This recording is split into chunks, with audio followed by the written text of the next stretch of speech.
नमस्कार, मेरा नाम है हरविंदर सिंह और आप देख रहे हैं राजस्थान ज्ञान कलेक्शन। राजस्थान ज्ञान की इस मुहिम में हमारा आज का टॉपिक है राजस्थान में जल संसाधन व जल संरक्षण संबंधित महत्वपूर्ण प्रश्नोत्तरी। इस अध्याय को हम लगभग 80 से 90 महत्वपूर्ण प्रश्नों के माध्यम से कवर करेंगे। शुरू करते हैं बिना किसी देरी के हमारी आज की क्लास। आज की क्लास में हम सर्वप्रथम जल से संबंधित जो सामान्य प्रश्नोत्तरी है उसको अध्ययन करेंगे। तो हमारा पहला प्रश्न है, वह जल जो स्वास्थ्य के लिए लाभदायक तथा उत्तम होता है कहलाता है पेयजल। पेयजल कहलाता है। अगला प्रश्न है, विश्व स्वास्थ्य संगठन WHO के अनुसार पेयजल का मान कितना होता है? तो पेयजल का मान 7 से 8.5 के मध्य होता है। नेक्स्ट है, अंतर्राष्ट्रीय विश्व जल दिवस मनाया जाता है तो यह 22 मार्च को मनाया जाता है। नेक्स्ट है, विश्व जल दिवस 2022 का विषय क्या है? तो इसका विषय है भूजल अदृश्य को दृश्यमान बनाना या गायब होते भूजल को पुनः बहाल करना। गायब होते भूजल को पुनः बहाल करना। नेक्स्ट है, विश्व जल दिवस मनाने की पहल किसने की? तो ये रियो डी जनेरियो ब्राजील ने 1992 में की। अगला प्रश्न है, सन 1993 में किस संस्था ने विश्व जल दिवस को वार्षिक कार्यक्रम के रूप में मनाने का निर्णय लिया? तो यूएनओ ने यह निर्णय लिया, संयुक्त राष्ट्र संघ ने। अगला प्रश्न है, महासागरों की औसत लवणता कितनी होती है? तो ये 35 ग्राम होती है, 35 ग्राम प्रति 1000 ग्राम। नेक्स्ट है, भारतीय संविधान के किस अनुच्छेद में जल के संबंध में केंद्र व राज्यों के दायित्वों का निर्धारण किया गया है? तो यह अनुच्छेद 246 और अनुच्छेद 262 में किया गया है। नेक्स्ट है, भारतीय संविधान के अनुच्छेद 262 का संबंध है, तो ये संबंध है अंतर्राज्यीय जल विवादों से। अंतर्राज्यीय जल विवादों से। नेक्स्ट है, जल की मात्रा मापने की इकाई क्या है? तो घन मीटर या हेक्टेयर मीटर। घन मीटर या हेक्टेयर मीटर। अगला प्रश्न है, जलभूत मानचित्रण तैयार करने वाला देश का पहला राज्य कौन सा है? तो यह हरियाणा है।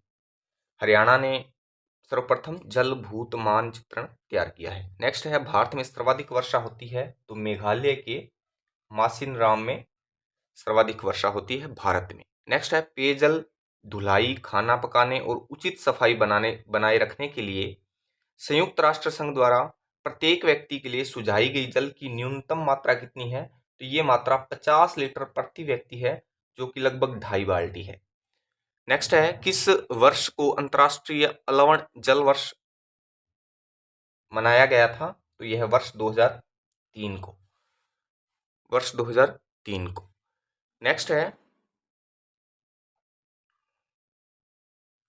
अगला प्रश्न है, पृथ्वी की सतह का लगभग कितने प्रतिशत भाग जल से ढका हुआ है? तो यह 71% भाग ढका हुआ है, लगभग 2/3 भाग।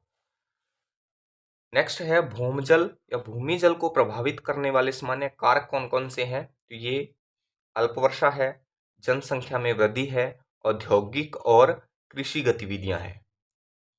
औद्योगिक और कृषि गतिविधियां हैं। नेक्स्ट है, दिन में 2 बार महासागरीय जल का नियम से उठना व गिरना कहलाता है? तो ये ज्वार भाटा कहलाता है। नेक्स्ट है, पूर्णिमा व अमावस्या के दिनों में सूर्य, पृथ्वी व चंद्रमा तीनों एक सीध में होते हैं और इस समय सबसे ऊंचे ज्वार उठते हैं, इन्हें कहते हैं, इन ज्वारों को वृहद ज्वार कहते हैं। नेक्स्ट है, निश्चित दिशा में महासागरीय सतह पर नियमित रूप से बहने वाली जल धाराएं कहलाती हैं?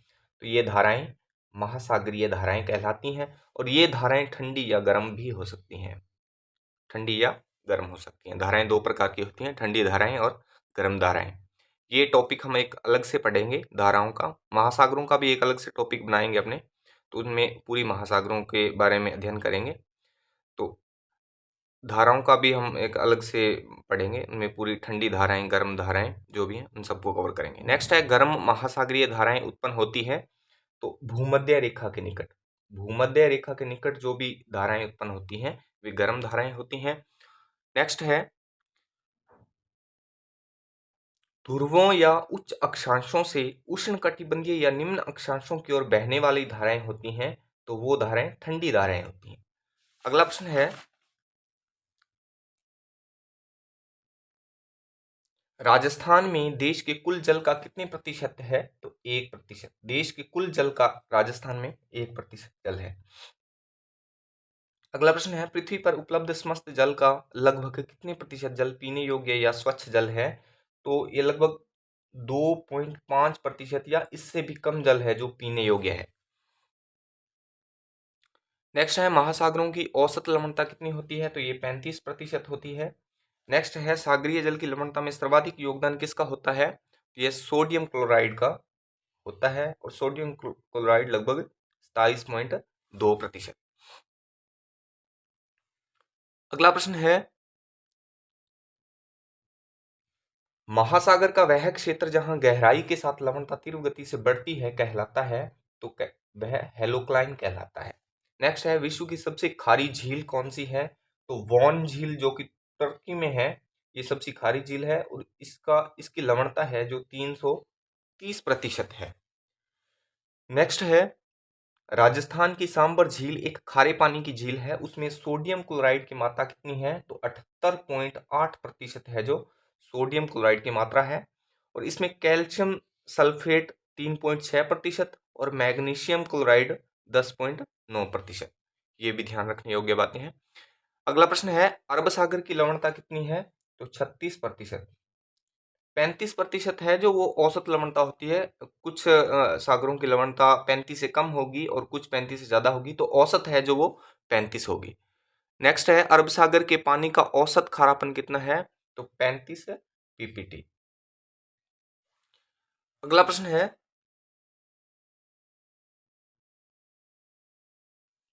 विश्व में सर्वाधिक लवणीय सागर कौन सा है, तो लाल सागर है सर्वाधिक लवणीय सागर है जिसकी लवणता 37.41% है। नेक्स्ट है खारे जल को कहा जाता है, तो खारे जल को कठोर जल कहा जाता है।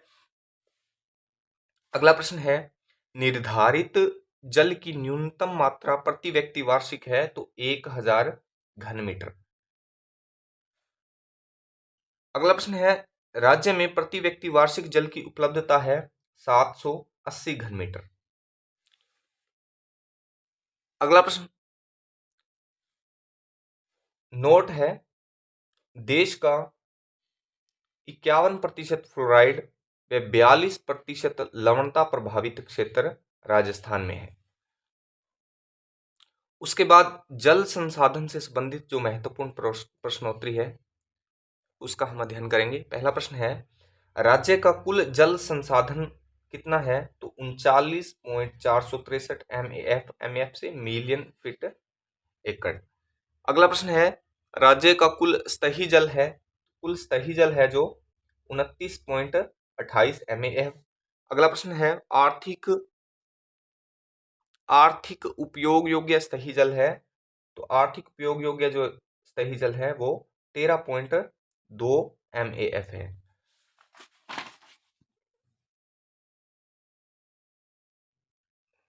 अगला प्रश्न है बाहरी स्रोतों से प्राप्त जल कितना है, तो बाहरी स्रोतों से प्राप्त जल 13.42 MAF मिलियन एकड़ फीट। नेक्स्ट है राज्य में आंतरिक स्रोतों से प्राप्त जल है 15.46 MAF।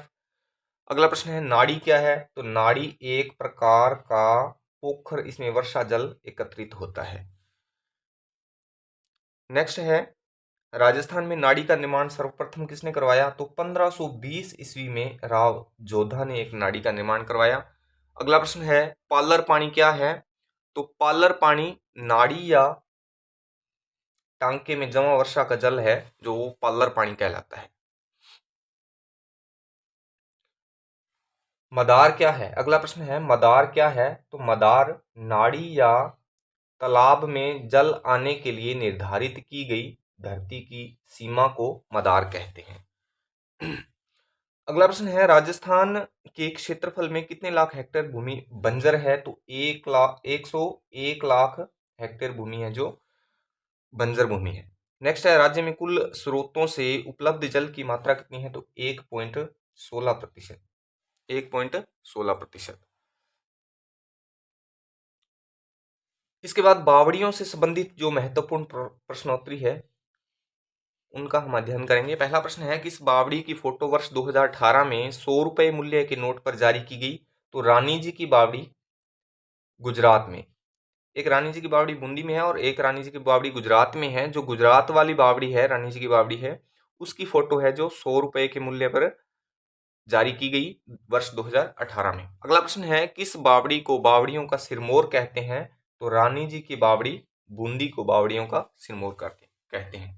नेक्स्ट है, रानी जी की बावड़ी बूंदी का निर्माण करवाया था, तो अनिरुद्ध की विधवा रानी नाथावत ने।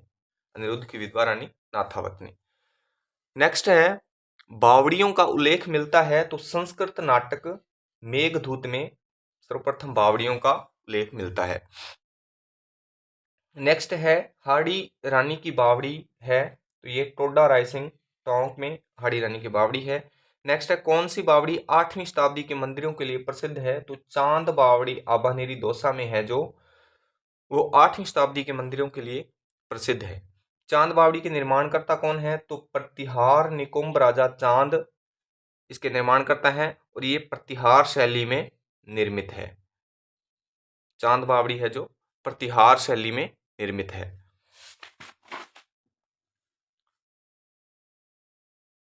अगला प्रश्न है, नौलखा बावड़ी जो कि डूंगरपुर में है का निर्माण किसने करवाया, इसका निर्माण प्रेमल देवी ने करवाया, जो कि चौहान शासक आसकरण की पत्नी थी।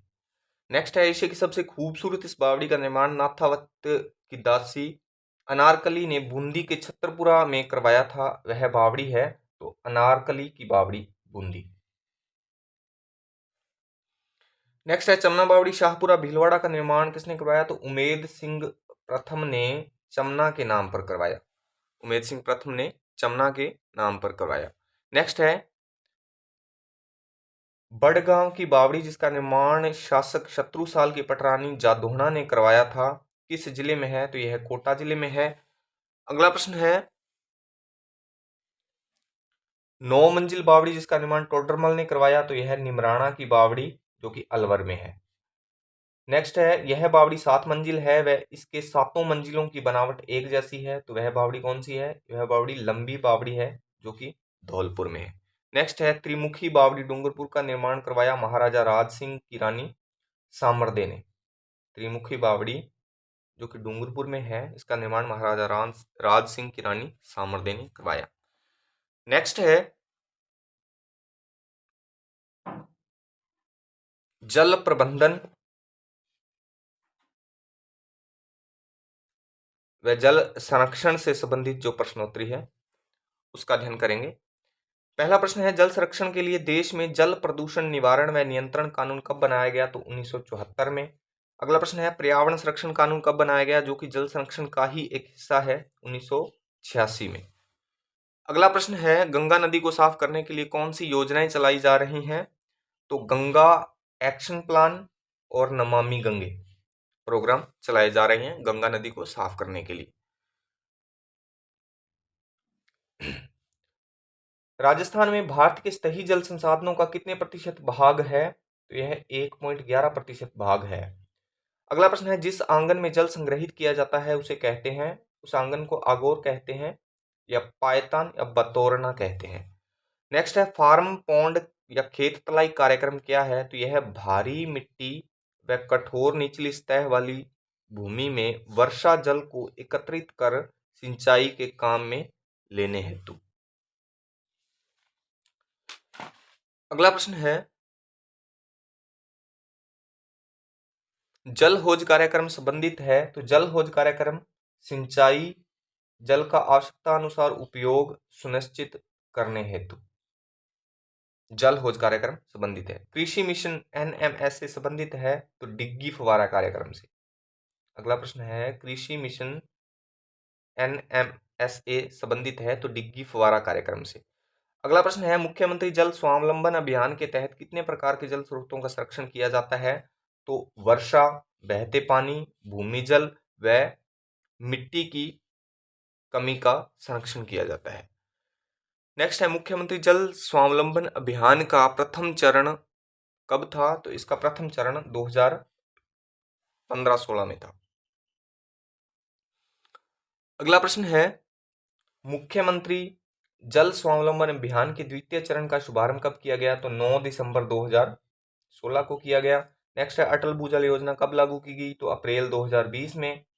अगला प्रश्न है अटल भूजल योजना में साझेदारी है? तो भारत सरकार व विश्व बैंक की 50-50% साझेदारी है। अगला प्रश्न है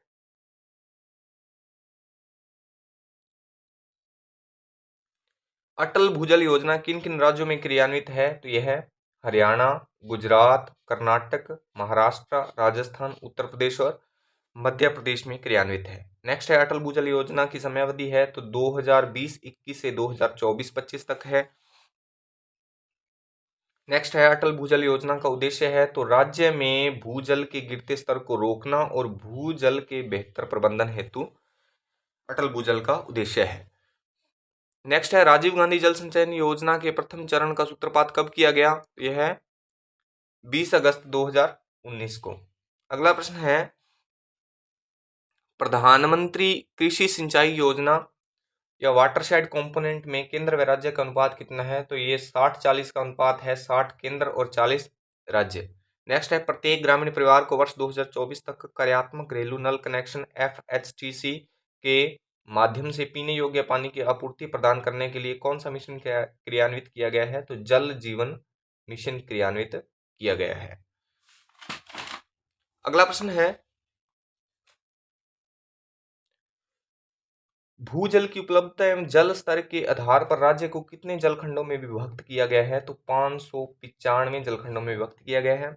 नेक्स्ट है वे खंड जहां 85% से अधिक भूजल का उपयोग किया जा रहा है उन्हें किस श्रेणी में रखा गया है? तो डार्क श्रेणी में रखा गया है।